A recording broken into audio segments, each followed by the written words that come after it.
শীতের দিনে এই রেসিপি প্রত্যেকেরই প্রিয়। তার জন্য একটু পরিশ্রম এবং অনেকখানি আনন্দ। সবজিগুলো ঝিরিঝিরি করে আমার বাড়ির দিদি, রান্নার দিদি পিঙ্কিদি, সে রেডি করে দিয়েছিল। বাদবাকি কাজটা ধীরে ধীরে অল্প অল্প করে আমি সম্পন্ন করি। ডিনারের জন্য শীত পড়তে না পড়তেই বানিয়ে ফেললাম এই ইউনিক রেসিপি, যেটা অনেকেই বাড়িতে করে থাকেন। হ্যাঁ, ঠিকই ধরেছেন, মোমো। প্রথমেই মোমো বানানোর জন্য আমি স্যুপটাকে রেডি করে নিচ্ছি। এই স্যুপ রেডি করার রেসিপি, স্যুপের পুরো রেসিপিটা এখন আমি দেখাচ্ছি, কিন্তু এটার জন্য আলাদা ভিডিও আমি আনবো, তাতে সম্পূর্ণটা পেয়ে যাবেন। প্রথমেই সবজিগুলো, পেঁয়াজ, আদা, রসুন দেওয়ার পর সবজিগুলোকে ভালো করে ভেজে নিয়ে তারপর পরিমাণ মতো জল দেবেন। আমি 1.5 লিটার মতো জল দিয়েছিলাম। তার মধ্যে 2টো ডিম দিয়েছিলাম, দিয়ে স্যুপটা রেডি করে নিলাম। স্যুপ ছাড়া মোমো তো ভালোই লাগে না। হ্যাঁ, পাহাড়ি মোমো এবারে আমি চেয়েছিলাম, পাহাড়ি মোমোর সেই ফ্লেভার, যার জন্য এই চাটনিটা রেডি করে নিয়েছিলাম। এরও ইন্ডিভিজুয়াল একটা রেসিপি আমি দেব, তাই এখন দেখে নিন, পরে রেসিপিটা বলবো। সবজিগুলোকে নুন দিয়ে বেশ 0.5 ঘন্টা থেকে 40 মিনিট মতো নুন মাখিয়ে রেখে দিন। তাহলে কি হবে, এই লবণ মাখিয়ে রাখার ফলে ভেজ মোমোর রেসিপি আজকে আমি আপনাদের সামনে নিয়ে এসেছি।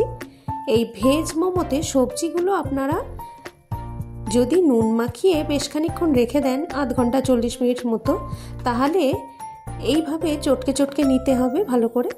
তাহলে দেখুন প্রচুর জল বেরোবে এটার থেকে। সেই জল বেরোনোর জন্য টাইমটা দিতে হবে, এবং তাতে সবজিগুলো সব নরম এমনিই হয়ে যাবে, সিদ্ধ হওয়ার মতো।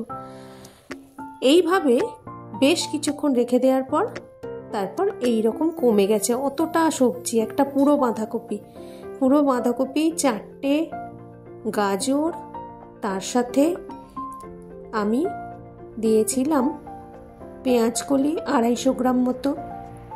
সব কিছু দিয়ে নুন দেওয়ার পর সেই জলটাকে চেপে চেপে চেপে চেপে জলটাকে ফেলে দিতে হবে। আর তার আগে আমি পেঁয়াজ এবং পেঁয়াজ শাকগুলোকেও মিশিয়ে নিয়েছি। দেখুন কত জল বেরিয়েছে, দেখুন। এই জলটা খুব চেপে চেপে ফেলতে হবে, নালে মোমো বানানো যাবে না। দেখুন জল বেরিয়েছে, দেখুন মনে হবে যেন জল দিয়েছি। খুব চেপে চেপে, হাতে শক্ত শক্ত করে চেপে চেপে চেপে চেপে সব জলটাকে বের করে নিতে হবে। নিয়ে একটা ছাঁকনি দিয়ে যেই সবজিগুলো ওর মধ্যে চলে গেছে সেটাকে নিয়ে নিতে হবে। আর এর মধ্যে আমি আদা, রসুন, তার সাথে লেবুর রস, লবণ, গোলমরিচ সব একে একে একে একে মাখিয়ে নিচ্ছি। মাখিয়ে নিয়ে গোলমরিচটা এটার একটা খুব ভালো অঙ্গ, আর লবণ তো আগে দেওয়া ছিল, তাতে নরম হয়েই যায়। আর তার সাথে লেবুর রস দিলে নরমটা খুব সুন্দর হয়। শীতকালে ডিনারের জন্য আমি ভেজ মোমোটা তৈরি করছি। এই ভেজ মোমোর জন্য পরিশ্রম কিন্তু অল্প অল্প করে সারাদিন ধরে করে নিলে খুব সুবিধা হয়। প্রথমে সবজি কাটা, তারপর স্যুপ রেডি করা, তারপর চাটনি রেডি করা, তারপরে এই সবজিগুলো ম্যারিনেট করা, তারপর ময়দা মাখার পালা। ম্যারিনেট করে জলটা ফেলে দিয়ে তারপর ম্যারিনেট করতে হবে। লবণ দিয়ে ভিজিয়ে রেখে জল ফেলে দিয়ে ম্যারিনেট করলাম। আর এইদিকে ময়দাটাকে ভালো করে, দেখুন ভালো করে মেখে নিয়েছি। মেখে নিয়ে এটা রেস্ট টাইমে রাখতে হবে মিনিমাম 15 মিনিট। 15 মিনিট রেস্ট টাইমে রাখার সঙ্গে সঙ্গে আমি অন্যদিকে নজর দিলাম, দেখলাম যে আমার সবজিগুলো আরও কমে এসেছে। তার মধ্যে তখন আমি একটু সয়া সস অ্যাড করলাম। তারপরই মোমো বানানোর পালা। মোমোর অনেক রকম ডিজাইন আমি এখানে দেখিয়েছি। আমার শাশুড়ি মা কিছু বানিয়েছেন, ওনার হাতের কাজ অনবদ্য, আর কিছু আমি বানিয়েছি। আমার শিল্পী সত্তা অতটা নেই, মোটামুটিগুলো আমি করেছি, আর সুন্দর সুন্দর শেপগুলো আমার শাশুড়ি মা করেছেন। পাতার ডিজাইন, তারপরে এইরকম ডিজাইন, সিঙ্গারার মতো, স্টারের মতো, অনেক রকম ডিজাইন ছোট ছোট ছোট ছোট করে লুচির মতো বেলে নিলাম। আমি প্রায় 53-54টা মতো সেদিন মোমো করেছিলাম, যার জন্য আমি 750 গ্রাম ময়দা নিয়েছিলাম, একটা বড় বাঁধাকপি, 250 গ্রাম মতো আমি পেঁয়াজকলি নিয়েছিলাম, গাজর নিয়েছিলাম প্রায় 400 গ্রাম মতো, পেঁয়াজ বড় সাইজের 3-4টে, এইভাবে সব পরপর জিনিসগুলোকে অ্যারেঞ্জ করে নিয়েছিলাম। এই যে অ্যালুমিনিয়ামের পাত্রটা দেখলেন, এর মধ্যে ঝাঁঝরি যে ফুটো ফুটো থালাগুলো হয়, তার মধ্যে আমি একসঙ্গে প্রায় 15-20টা মোমো স্টিম করতে পারি। সেই 15-20টার মতো মোমোকে আমি একসাথে দিয়ে 10 থেকে 12 মিনিট টাইম লাগবে, তার বেশি যেন না থাকে। 10 থেকে 12 মিনিটের বেশি হলে ওভারকুক হয়ে যাবে, ওভারকুক হলে মোমো খুব শক্ত হয়ে যাবে, সেটা যেন না হয়। সব গড়ে গড়ে রাখছিলাম।